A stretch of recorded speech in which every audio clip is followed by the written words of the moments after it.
Don't be embarrassed. Don't worry about it. Okay, don't stick it on your paper yet until I tell you. Don't stick it on there yet. Wait for further instructions. Every day, something that recurs, something that keeps coming back, somewhere between mild, tolerable, and kind of annoying, but not necessarily like hospital level. You don't cover anything like that.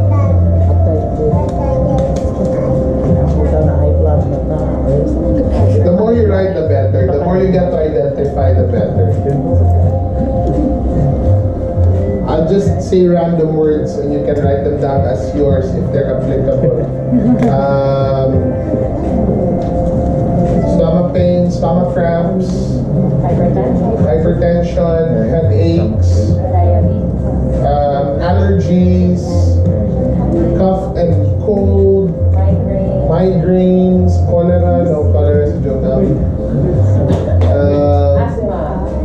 Nasal congestion, asthma, muscle pain, rheuma, arthritis, gout, what else? Heartache, skin allergies, eczema, like skin rashes, flu fever, like things that you keep getting, LVM, something like that. Okay, all right. So I'm gonna pause for a minute. So the stuff I asked you to write are the things that you go through personally. Now, if you think about it, are there other things that happen in your house that doesn't necessarily happen to you but happens in your household? Like whatever else, like for example, if your kids have sicknesses that you don't have, did you list them down as well or not yet? Not yet? Okay, so now I'll give you about another 30 seconds to a minute to write down everything in the household, not just you. Okay, things that go out of you now, like other people in the house, maybe your husband or your yayas, you know, things they complain about all the time. Okay, go ahead.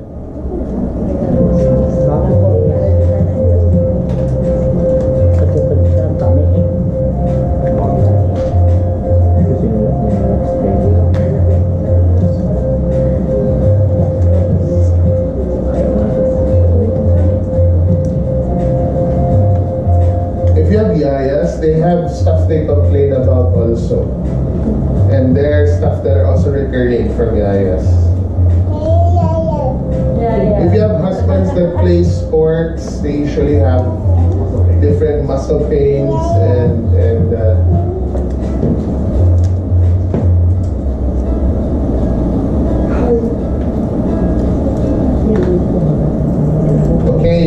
okay, all right.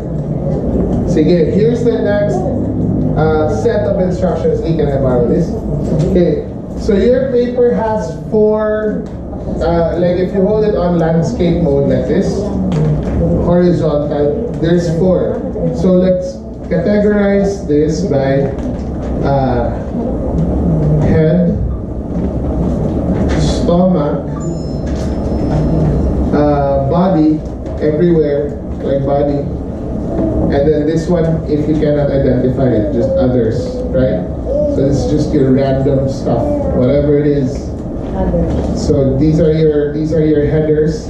Head, what was that? Head, stomach, body, and others. Now, stick the post-its at the upper half, because there's 2 halves of it, right? Stick it on the upper half and categorize them according to the body parts or the areas of your life. Okay, go ahead. I'll play you a song, one song.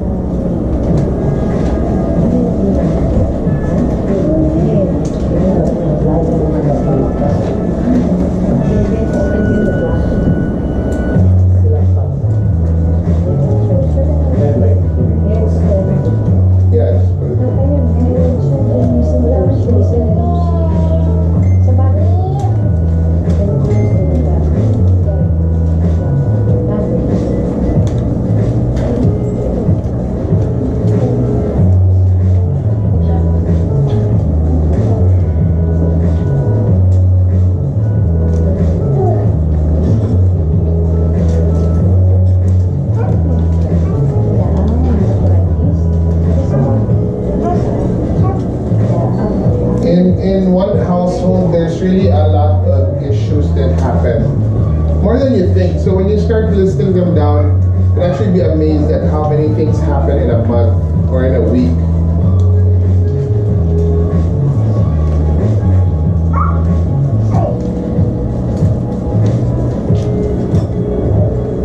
Very nice and neat by Gian. Very scholarly.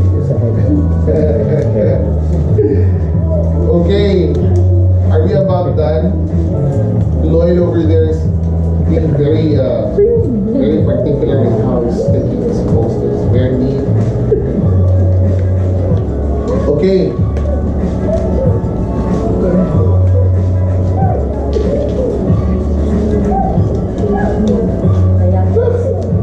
Hi. Playing with your voice. Okay, so if you're done with this part, we're going to stop for a minute. I'm going to ask you, as best as you can remember, I'm going to ask you to list down at the bottom part of the sheet. Can I borrow this again? The bottom part here, this section here, write down the medicine that you use for each area. Ito yung shopping list nyo, grocery list nyo for medicine every month. Tylenol, Advil, Ventolin, beta blockers, Losartan, Montelukas. These are the more common things in the Toms or yung mga, ano yung mga dyan? And the other one, the more common. Muscopan. So just list them down, like for hyperacidity, for, you know, anong tawag? Babe, ano ganyan sa'yo? Was that acid reflux, the acid reflux, and yung mga for dysmenorrhea, for ano yan? Midol, which is for Flanax pain relievers. So just write them on the bond paper directly.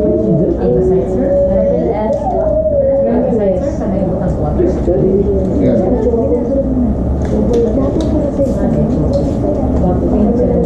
Yeah, Salonpas, that also Omega painkiller, yeah. Bengay, Crestor, hypertension, Lipitor. Tsaka what's the other one for the sakit ngipin yun? No, the other one. The common constant. Yeah, the antibiotic. Citromax. No, the generic. Salbutamol was that? I forget. But Ian has like 23 things. You don't even have a family. It's just for yourself. Antifungal, whatever.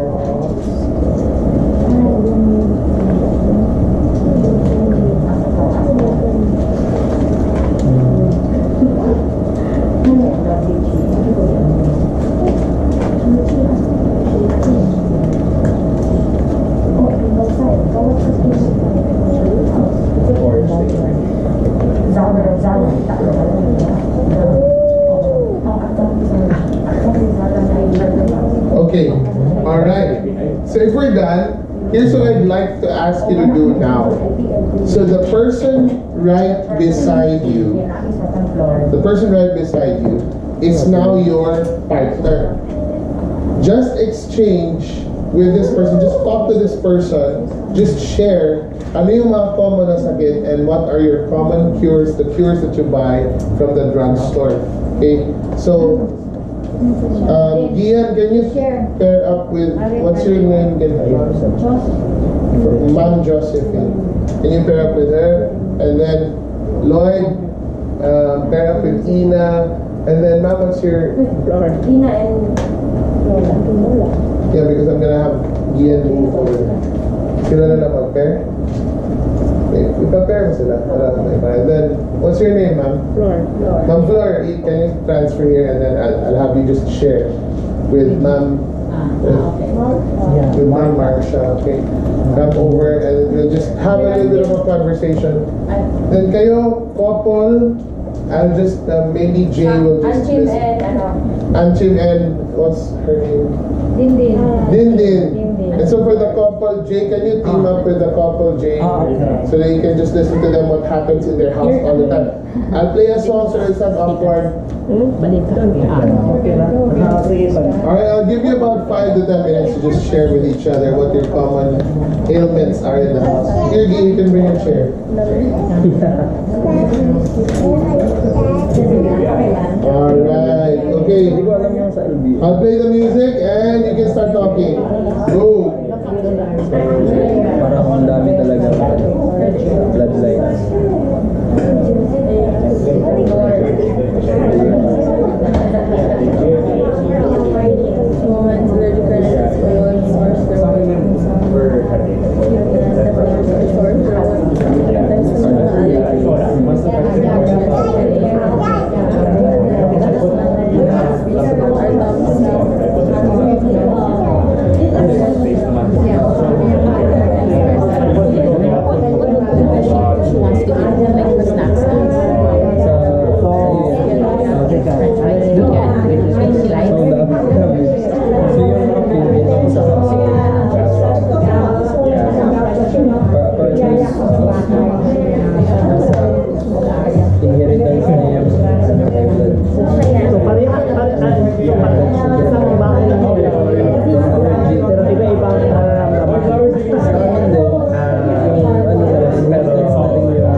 Okay.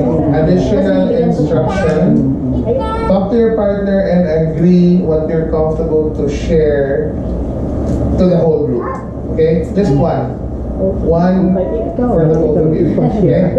And maybe something that you have in common that you're comfortable to share to the Actually, group. Okay? As Say naman, it. common naman yung this is a very so usual. Yeah. Lahat naman tayo. So, eczema, magoting, allergy, yun, fever. So, yun lang. It's actually yung yung pinaka-una ko talaga na ko sa oil there. Sa among nagtarim ako, so na ako yung mga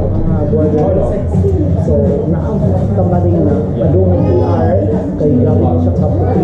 Ang puti siya. Ito ng sakit sa dyan.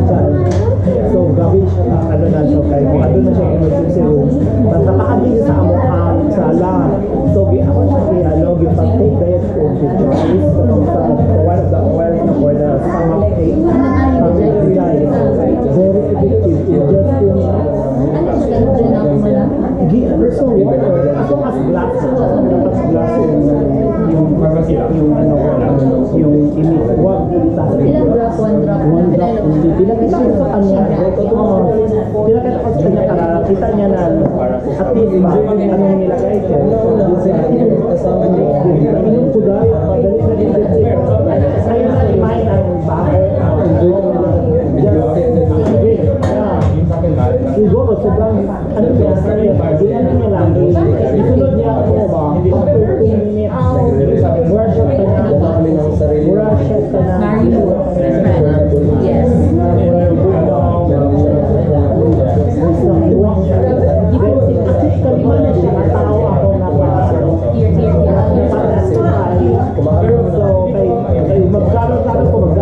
Okay.